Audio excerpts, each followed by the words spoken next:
જુઓ તમે કમોસમી વરસાદ થયો છે એમાં મને કચ્છમાંથી પણ ઘણા બધા એમ કે બહુ નુકસાન થયું છે, સૌરાષ્ટ્રમાં પણ નુકસાન થયું છે, પરંતુ અમે આ વખતે એવું નવી રાજનીતિની શરૂઆત કરી છે ને એક્ઝામ્પલ પણ સેટ કરવા જઈ રહ્યા છીએ કે બાપ બેટાને નહીં પરંતુ એક આમ આદમીની ટિકિટ આપી છે. આગામી દિવસોમાં રાહુલ ગાંધી પણ આવી રહ્યા છે 24-25 તારીખે અને 23 તારીખે આદિવાસી સંવિધાન દિવસ કેવું કે અધિકાર દિવસ કરવા માટે એના પછી વડાપ્રધાન બી અહીંયા આવી રહ્યા છે. પડકાર છે તમને લાગે છે? કોઈ પડકાર નથી, એની રીતે કરતા અમે અમારી રીતે કરતા હોઈએ. એમના માટે પડકાર અમે છીએ, અમારા માટે કોઈ પડકાર નથી. જો 10,000 લોકો આમ આદમી જોડાશે જેના બાપ ધારાસભ્ય સાંસદ નહીં હોય એવા, તો કલ્પના કરો ગુજરાતનું કેટલું ભલું થશે.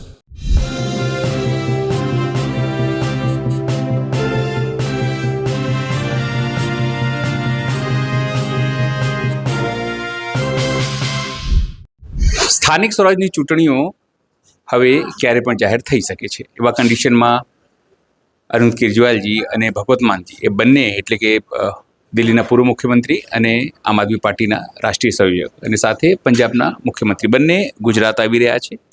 તૈયારીઓ કેવી છે અને આગામી દિવસોમાં કેવી રણનીતિ છે તે અંગે ચર્ચા કરીશું ઈશુદાન ગઢવી સાથે. ઈશુદાનભાઈ, ખાસ કરીને કેવા પ્રકારની રણનીતિ છે અને ઉમેદવારોને લઈને ખાસ કરીને તમે લોકો કરી લીધી સ્ક્રુટની? બિલકુલ, અમે ઉમેદવારો ઉપર અમારી 3 દિવસની મેરેથોન સ્ક્રીનિંગ કમિટી જે હતી સ્ટેટની, એમણે 7 ઝોનની જે સ્ક્રીનિંગ કમિટી સાથે બેસીને અમે ડિસ્કશન કર્યું છે. પહેલો લિસ્ટ લગભગ એકાદ દિવસમાં અમે ડિક્લેર કરી દઈશું. બીજું લિસ્ટ પણ અમે લગભગ આ 30 પહેલાં કરી લઈશું, કારણ કે માન્ય અરવિંદ કેજરીવાલજી ભગત માનજી સાથે પણ અમારે ડિસ્કશન કરવાનું બીજા લિસ્ટમાં બાકી છે, તો એ પણ અમે 25 તારીખે રાજકોટમાં મિટિંગ છે એમાં કરી લઈશું. એટલે અરવિંદ કેજરીવાલજી આવી રહ્યા છે, એ તો 3 દિવસનો કાર્યક્રમ છે, પણ આની અંદર બી તેઓ બેઠક કરવાના છે ઉમેદવારોને લઈને પસંદગી માટે. માનનીય અરવિંદ કેજરીવાલજીને અમારે કારણ કે પીએસસી હોય છે, પીએસસી ડિક્લેર કરતી હોય છે. પીએસસીના હેડ છે માનનીય અરવિંદ કેજરીવાલજી છે, પબ્લિક એકાઉન્ટ્સ કમિટી. તો પીએસસીમાં મૂકવાનું હોય છે અમારે. તો પહેલું લિસ્ટ પીએસસી ઓકે કરી દીધું છે. સેકન્ડ લિસ્ટ છે એ માનનીય અરવિંદ કેજરીવાલજી અહીંયા આવે છે ત્યારે અમે પીએસસીમાં એમને મૂકીશું, એમને ઓકે કરવાનું હોય છે. આ 3 દિવસો કેવા પ્રકારનો કાર્યક્રમ રહેવાનો છે નીતમ? માનનીય અરવિંદ કેજરીવાલજી 4 દિવસના ટૂર ઉપર આવી રહ્યા છે. 24 તારીખે એમને અને માન સાહેબ બંને રાજકોટ આવી જશે. 25 તારીખે સાંજે અમરેલીમાં સભા છે. 26 તારીખે સાંજે 5-6 વાગે જામનગરના લાલપુરમાં સભા છે અને 27 તારીખે સવારે 11-11:30 વાગે દાહોદના દેવગઢ બારિયામાં સભા છે. ખાસ કરીને વાત કરીએ તો જે મુદ્દાઓ રહેવાના છે સ્થાનિક ચૂંટણીમાં, કયા પ્રકારના મુદ્દાઓ રહેવાના છે અને કયા બેઝ તમે કઈ રીતે બનાવશો આને આખી? સ્થાનિક સ્વરાજ્યમાં તો સ્થાનિક સ્વરાજ્યના મુદ્દા રહેવાના છે, પરંતુ અમે આ વખતે એવું નવી રાજનીતિની શરૂઆત કરી છે ને એક્ઝામ્પલ પણ સેટ કરવા જઈ રહ્યા છીએ કે બાપ બેટાને નહીં પરંતુ એક આમ આદમીની ટિકિટ આપી છે. 10,000થી વધુ સીટો છે, તો 10,000થી વધુ સીટો જોમાં આમ આદમીને નેતૃત્વ મળે તાલુકા, જિલ્લા, નગરપાલિકા, મહાનગરપાલિકા, તો મને લાગે છે કે એ ગુજરાત અને ભારતનો ઇતિહાસમાં પહેલી વખતની ઘટના હશે. આગામી દિવસોમાં રાહુલ ગાંધી પણ આવી રહ્યા છે 24-25 તારીખે અને 23 તારીખે આદિવાસી સંવિધાન દિવસ કેવું કે અધિકાર દિવસ કરવા માટે એના પછી વડાપ્રધાન બી અહીંયા આવી રહ્યા છે. પડકાર છે તમને લાગે છે? કોઈ પડકાર નથી, એની રીતે કરતા અમે અમારી રીતે કરતા હોઈએ. અમે બહુ ક્લિયર છીએ, અમારી રણનીતિ ક્લિયર છે. એમના માટે પડકાર અમે છીએ, અમારા માટે કોઈ પડકાર નથી. પહેલું લિસ્ટ આમ આદમી પાર્ટી જાહેર કરશે. ગઠબંધનની વાત આવે છે કોંગ્રેસ સાથે, તો એની કોઈ સંભાવના કે કોઈ દેખાય છે? નહીં, એ લોકો બાપ બેટાની પાર્ટીઓ કરે એમાં તમને સેટ નહીં થાય ને. અમે તો આમ આદમીને ટિકિટ આપવા માંગીએ. એ લોકો શું કરે, સાંસદના દીકરાને ધારાસભ્ય લડાવે, ધારાસભ્યના દીકરાને જિલ્લા પંચાયત, નગરપાલિકા, એટલે શું આમ લોકોનો વારો જ નહીં આવે? અમે આમ લોકો છીએ એટલે અમે આમ લોકોની પ્રજાની પીડા સમજીએ છીએ, એટલે અમે નક્કી કર્યું છે કે કોઈ નેતાના દીકરાને ટિકિટ આપવાથી ભલું નથી થવાનું. આજે મહિલા કોઈ મુખ્યમંત્રી ભાજપની બની જશે તો મહિલાઓનું નથી થવાનું, પણ આમ જનતામાંથી ઉભેલી મહિલા જો મુખ્યમંત્રી બને અથવા તો મંત્રી બને, ધારાસભ્ય, સાંસદ બને તો ભલું થવાનું છે. એટલે અમે અમારી રણનીતિ ઉપર કાયમ છીએ, એટલે કોઈ ગઠબંધન અમે કરવાના નથી.